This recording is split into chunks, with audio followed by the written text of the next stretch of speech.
Aarushi, who finds solace in art, explores various aspects of it during her leisure time, which shows that she views her surrounding with her discerning eyes.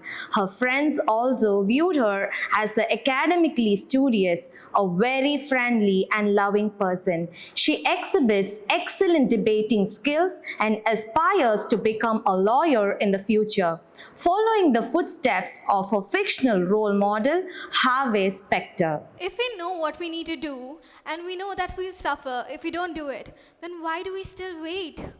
Good morning. I'm Aarushi, and like many of you, my time management has a fatal flaw.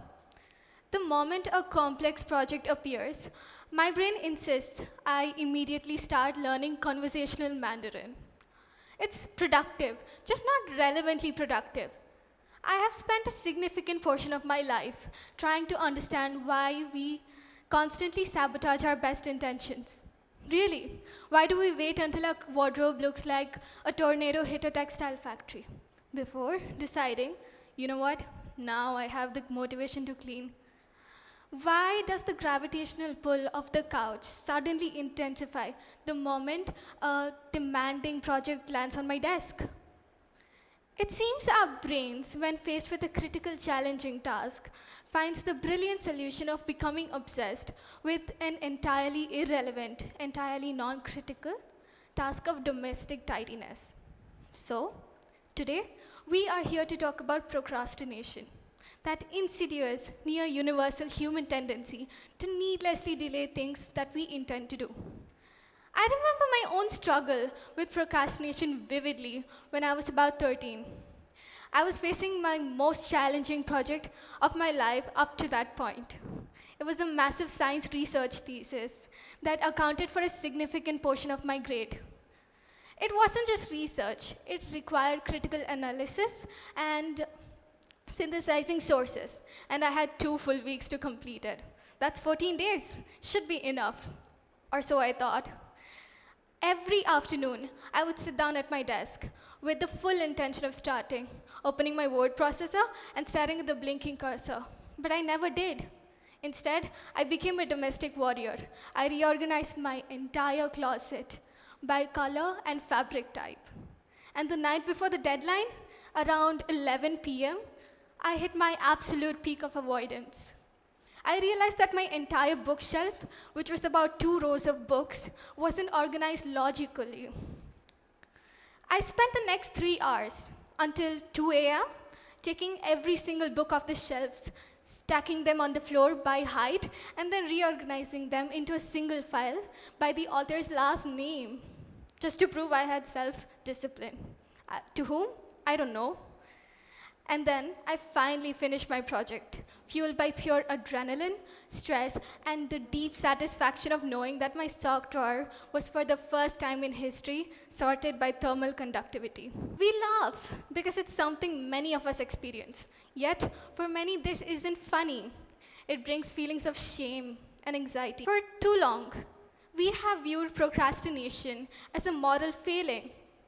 We label ourselves lazy, thinking that delaying tasks proves that we have a weak will or a poor character. Others judge us. We judge ourselves harshly, constantly. If it were a pure matter of discipline, the statistics wouldn't be so alarming. Research shows that up to 70% of university students struggle with this issue. It's more than just an inconvenience, it burdens our minds. Procrastination is linked to increased anxiety, more stress, and worse health conditions throughout the life. The truth is that procrastination is not just about managing time, it's about managing emotions. To break the cycle, we need to define it clearly. We must distinguish it from productive prioritization. Procrastination is irrational. It means voluntarily delaying important tasks, even when we know the negative results will outweigh the benefits of putting it off. You realize that it will cost you poor performance, missed opportunities, and feelings of guilt. Yet, you do it anyway. If it's irrational, the reasons must be rooted in psychological issues. Oh, that reminds me, the psychology of avoidance. The 4 core whys. Research identifies that 4 main psychological reasons or whys that lead us to seek short-term results instead of long-term commitment.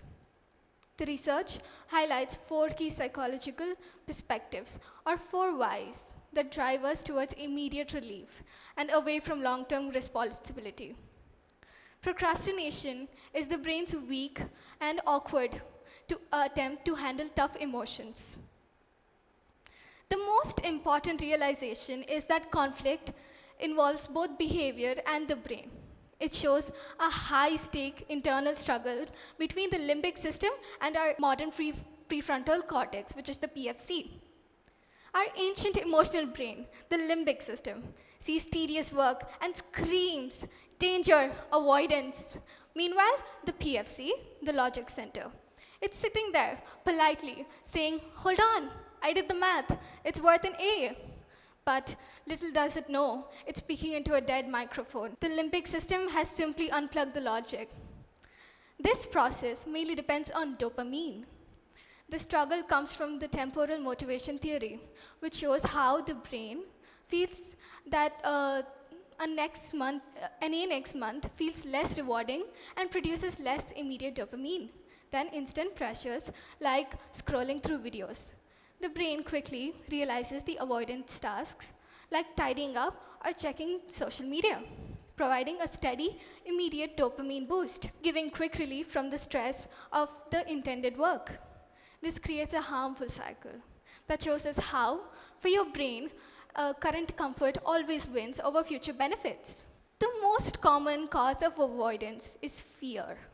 We avoid tasks to escape the painful feelings they might evoke. Fears of failure and perfectionism. We set unreasonably high expectations. For example, life is this, but I like this, making the task seem overwhelming. If we genuinely fear that our best efforts won't be enough, it feels simpler to avoid the task altogether. This often relates to self-handicapping. We procrastinate so that if we fail, we can blame it on the time rather than on our abilities. On this note, I would like to riddle you. What is a passing grade for an Indian math student? I would say anything that makes them mathematically superior to at least 2 of their cousins. Fear of success. On the other hand, some people fear being overwhelmed by the demand of success. Achieving a high standard can create pressure to maintain it. Trust me, I can relate with that.